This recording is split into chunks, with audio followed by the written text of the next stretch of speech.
Hey, what's up guys? This is going to be the last installment of the rebuilding my wheels video. You guys have seen me clean up the nasty, disgusting faces. You've seen me tear down the wheels. And now this is going to be the last part, rebuilding the wheels. So enjoy. So for this process, what I've been doing is I've just been taking my cordless drill with this kind of metal brush attachment on it. And I've just been going around the edges of it. Going around the edges of the wheel, making sure I get rid of all the silicone gunk and just making sure it's smooth.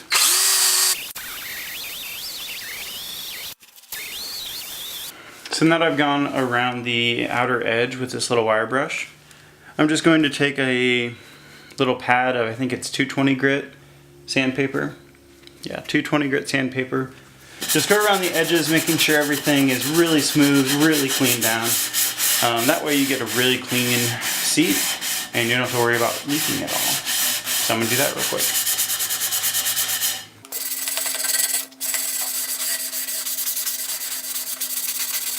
Now that we have these lips all sanded down, we're pretty much ready to seat.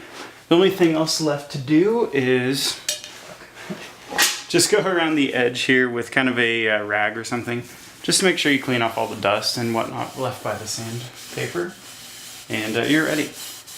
Now I'm probably doing a lot more work than you really need to do, but I've also had some wheels. They were rebuilt by a company. I'm going to leave them nameless. But all 4 wheels leaked. They had just been rebuilt not long ago. It was super annoying. It actually left me stranded one time. So I'm just doing extra precaution to make sure I don't end up in that situation again. So the next thing I need to do to get these ready to be put back together is, this is kind of a cosmetic thing. It's not really that crucial. But the previous owner had spray painted the faces of these wheels. I don't know if you saw that in the previous video. When they did that, they also got the bolts. This one's actually fairly clean. This is a good example. They're disgusting, they're grimy, they're dirty. So I'm gonna have to clean these up. So I'm gonna show you guys real quick on what you need to do to actually clean these up. Really all I did or am doing is just taking this little wire brush that I have and then just kind of going over the edge of it. And it does a really good job of cleaning it up, kind of get rid of all that gunk and that paint.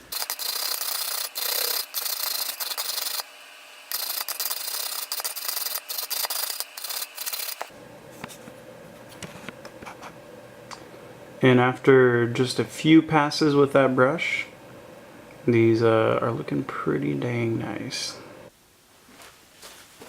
So now that I got all the bolts cleaned up, it's time for the exciting part.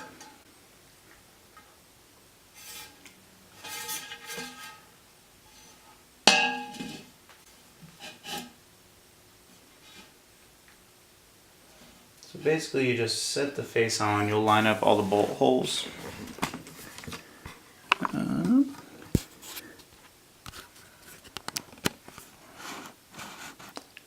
So you can kind of see how those are aligned there. So I just want to make sure those are lined up. And then we'll add the faces to it. So you want to just carefully drop the face in.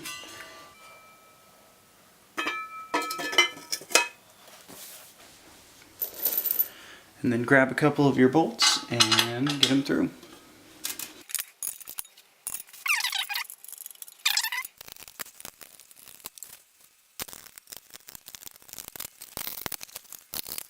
So now that you have a couple started, it's time for the really tedious part.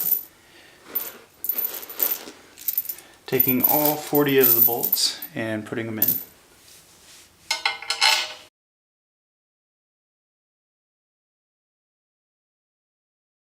So now that you've gotten all of the bolts basically hand tight in the wheel, it's time to go around with a torque wrench and make sure they're actually tight.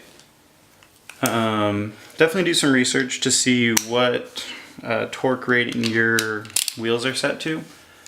Just better that way. I think it's going to be different for every type of wheel.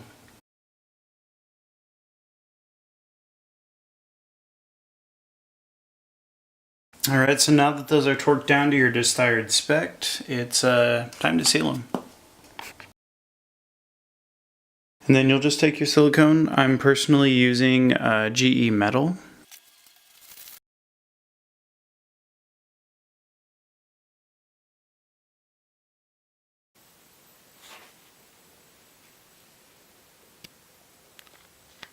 So I just got the wheels back from having the tires mounted. I can't be more stoked on how they look. So check them out.